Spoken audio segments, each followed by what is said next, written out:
నమస్కారం. జూలై మాసంలోని 16వ తారీఖు నుంచి 31వ తారీఖు వరకు ద్వాదశ రాశుల్లోని 12 రాశుల వారికి శుభ అశుభ ఫలితాలు ఏ విధంగా ఉన్నాయి, మరి వారు ఎటువంటి పరిహారం చేసుకుంటే వారికి శుభం ఫలితాలు కలుగుతాయనే వాటన్నిటి గురించి తెలియచేయడానికి ఈ రోజు స్టూడియోలో మనతో పాటు ఉన్నారు ప్రముఖ జ్యోతిష మరియు ఆధ్యాత్మికవేత్త బ్రహ్మశ్రీ నందిబట్ల శ్రీహరి శర్మ గారు. సో గురువు గారితో మాట్లాడి మరి ద్వాదశ రాశుల్లోని 12 రాశులకి మరి శుభ అశుభ ఫలితాలు ఏ విధంగా ఉన్నాయో తెలుసుకుందాం. నమస్కారం గురువు గారు.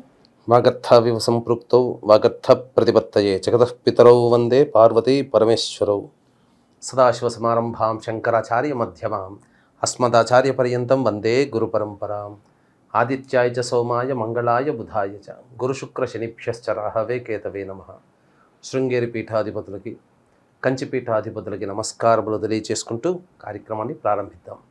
గురువుగారు, మీనరాశి వారికి వచ్చేసి ఈ జూలై మాసంలోని 16వ తారీఖు నుంచి 31వ తారీఖు వరకు మరి వీరికి వచ్చేసి ముఖ్యంగా ఆదాయం పరంగా కానీ మరి వీరికి ఎలా ఉండబోతుంది అంటారు అనే అంశం గురించి అయితే మాకు తెలియచేయండి గురువుగారు. ముఖ్యంగా గమనించుకున్నట్లయితే ఈ యొక్క మీనరాశి వారికి గ్రహ స్థితి ఎలా ఉంటుంది అనే దాన్ని తెలుసుకునే ముందు గ్రహ సంచారం ఏ విధంగా ఉందో తెలుసుకుందాం. రాశి వారికి రాశిలోనే రాహువు, అలాగే సప్తమంలో కేతువు, వ్యయమందు శని సంచారం వక్రీకరించి, తృతీయమందు కుజ గురువులు, అలాగే పంచమ స్థానముందు రవి శుక్ర బుధుల యొక్క సంచారం వెరసి చూసినట్లయితే ఈ యొక్క రాశి వారికి ఏలిన నాడి శని ప్రభావము ఉన్నప్పటికీ కొన్ని గ్రహాల యొక్క అనుగ్రహం ఉండడం కారణం చేత ఆ శని ప్రభావం నుంచి బయటపడి కొంతవరకు కార్యాన్ని సాధించుకుంటారు.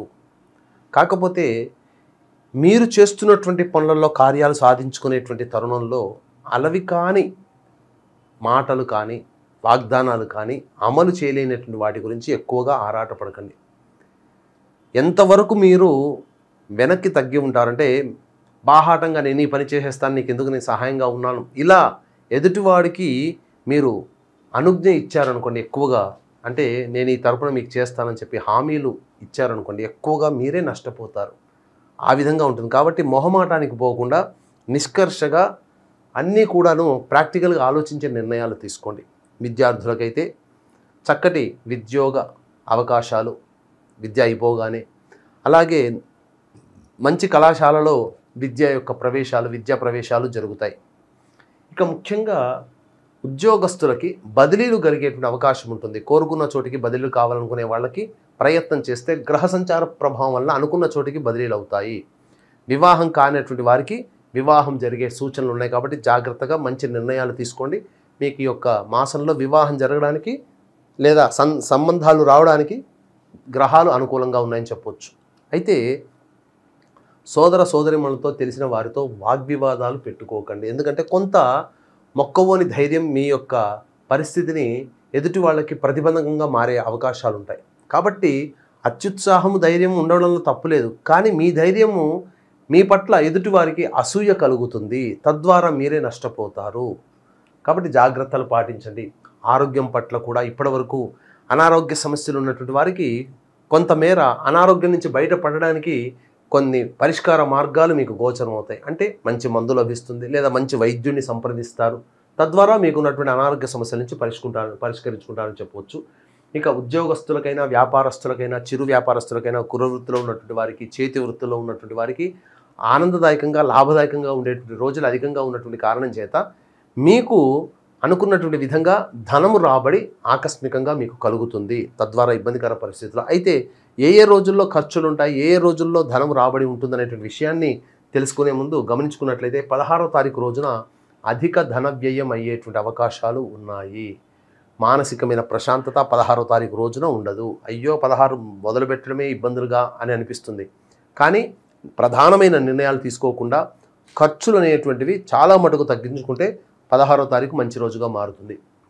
ఇక 17, 18 తారీఖుల్లో సంతానంతో విరోధాలు వచ్చే అవకాశం ఉంటాయి, లేదా సంతానం వలన చిక్కులు సమస్యలు కానీ సంతానం వలన ఖర్చులు పెరగడం కానీ 17, 18వ తారీఖు రోజున ఉంటాయని చెప్పవచ్చు. ఇక 19, 20, 21 తారీఖుల్లో ఉద్యోగస్తులకి చక్కటి స్థితిగతులు కనబడుతున్నాయి. ఉద్యోగస్తులకి మంచి ఆదాయం కనబడుతుంది. అలాగే వ్యాపారస్తులకైనా ఆదాయం మార్గాలు చాలా చక్కగా ఉంటాయి.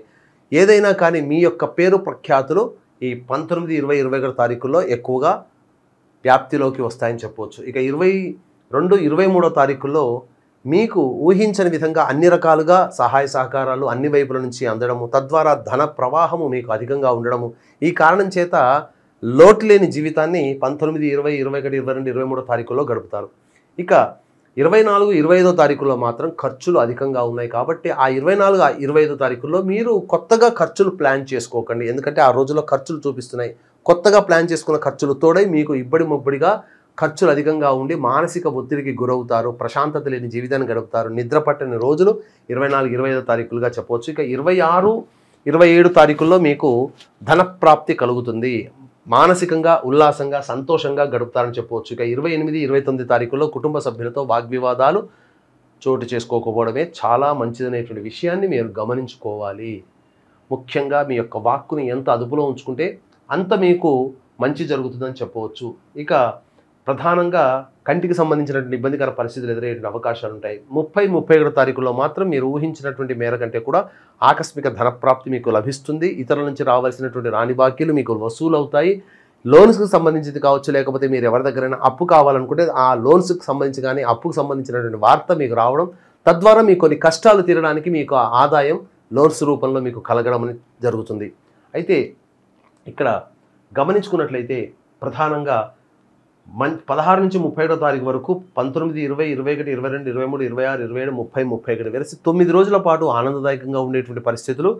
16, 17, 18, 24, 25, 28, 29 ఈ యొక్క 7 రోజుల పాటు మానసిక ప్రశాంతత లోపించడము, ఖర్చులు అధికంగా ఉండడము, అలాగే చిన్నపాటి అనారోగ్య సమస్యలు కానీ ఏర్పడడం కానీ జరుగుతాయి. కాబట్టి జాగ్రత్తలు పాటించండి. ఎంతటి వాడికైనా కానీ దైవానుగ్రహం తోడైతేనే అన్ని రకాల సమస్యల్ని పరిష్కరించుకుంటాడు. కాబట్టి ఈ యొక్క దైవానుగ్రహం అందరికీ అందించాలనేటువంటి ఒక సదుద్దేశంతో ఈ నెల 21వ తారీఖు రోజున గురు పౌర్ణమి సందర్భంగా శ్రీకాళహస్తి క్షేత్రంలో రాహుకేతు పూజ మరియు వృషభ, మిథున, కర్కాటక, సింహతుల, వృశ్చిక, మకర, కుంభమీన రాశుల్లో జన్మించినటువంటి వారికి శనిదోష పరిహారార్థమై శనీశ్వర హోమము, అఘోర పాశుపతి మంత్ర హోమంతో పాటు విద్య, ఉద్యోగం, అనారోగ్యం, సంతానం, అలాగే శత్రుబాధల సమస్యల నివారణకి 18 రకాల హోమాది కార్యక్రమాలు కేవలం 1500 రూపాయల రుసుముకి మీ గోత్రనామాలతో చేయించడం జరుగుతుంది. అలాగే ఒక్కొక్క క్షేత్రంలో ప్రతి నెల మా పీఠమాధ్యంలో జరిగే దాంట్లో మీ యొక్క కుటుంబ సభ్యుల మొత్తం గోత్రనామాలు కూడా నమోదు చేసుకునే అవకాశం ఉంది. కార్యక్రమ తదనంతరం కాంటాక్ట్ చేసి పూర్తి వివరాలు తెలుసుకోవచ్చు. ఓకే గురుగారు, మీనరాశి వారికి వచ్చేసి జూలై మాసంలోని 16 నుంచి 31వ తారీఖు లోపు మరి వీరికి ఎటువంటి సమస్యలు ఉన్నా కానీ మరి దానికి ఎటువంటి పరిహారం చేసుకుంటే వీరికి బాగుంటుంది అంటారు? మీరు సమస్యలు అనేటువంటివి వచ్చినప్పుడు ఈ యొక్క మీనరాశిలో జన్మించినటువంటి వారికి రావి చెట్టు, శివాలయం, నవగ్రహాలు ఈ 3 ఉన్న దేవాలయాలు అయితే మంచిది. లేకపోతే నవగ్రహాలు, శివాలయం ఉన్న దేవాలయం ఉన్న మంచిది. ప్రతిరోజు రావి చెట్టు చుట్టూ శివాయ నమః అంటూ 27 ప్రదక్షిణలు చేసి మళ్ళీ నవగ్రహాల చుట్టూ కూడా శివాయ నమః అంటూ 27 ప్రదక్షిణలు చేసి శనీశ్వరుడికి తైలాభిషేకము, అలాగే ఈశ్వరుడికి అర్చన జరిపించుకున్నట్లయితే ఒక 7 రోజుల పాటు జరిపించుకున్నట్లయితే ఈ యొక్క జూలై మాసంలో వచ్చే సమస్యలకన్నిటికీ కూడాను మీకు పరిష్కార మార్గం లభిస్తుంది అని చెప్పడంలో ఏమాత్రం సందేహం లేదు. ఓకే గురుగారు, మీనరాశి వారికి వచ్చేసి జూలై మాసంలోని 16 నుంచి 31వ తారీఖు వరకు మరి వీరికి ఆర్థికంగా కానీ మరి శుభ అశుభ ఫలితాలు ఈ 16 నుంచి 31 వరకు ఏ విధంగా ఉన్నాయి, అలాగే వీరికి ఎటువంటి సమస్యలు వచ్చినా కానీ దానికి ఎటువంటి పరిహారం చేసుకుంటే వీరికి బాగుంటుంది అనే వాటన్నిటి గురించి అయితే మాకు తెలియజేశారు.